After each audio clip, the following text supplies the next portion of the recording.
کیا آپ کی زندگی میں آزمائش اتنی بڑھ گئی ہے کہ صبر کا دامن ہاتھ سے نکلتا جا رہا ہے؟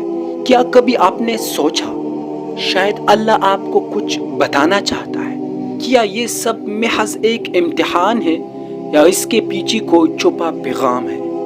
السلام علیکم ورحمۃ اللہ وبرکاتہ۔ خوش آمدید ہے آپ کے اس چینل میں، جہاں ہم لاتے ہیں ایمان کو تازہ کرنے والے پیغامات اور قرآن و سنت کی روشنی میں زندگی بدلنے والے سبق۔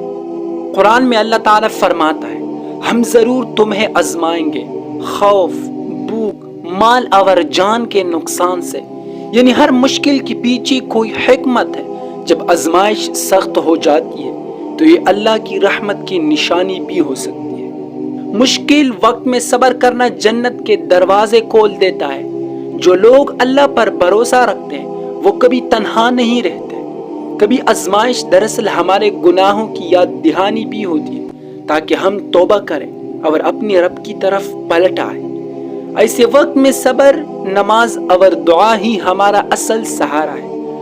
اللہ کے حضور میں گڑ گڑائے، اس سے مدد مانگے، وہی راستہ دکھانے والا ہے۔ یاد رکھے، اندھیری رات کے بعد ہی روشن صبح آتی ہے۔ اللہ پر بھروسہ رکھے، وہ کبھی مایوس نہیں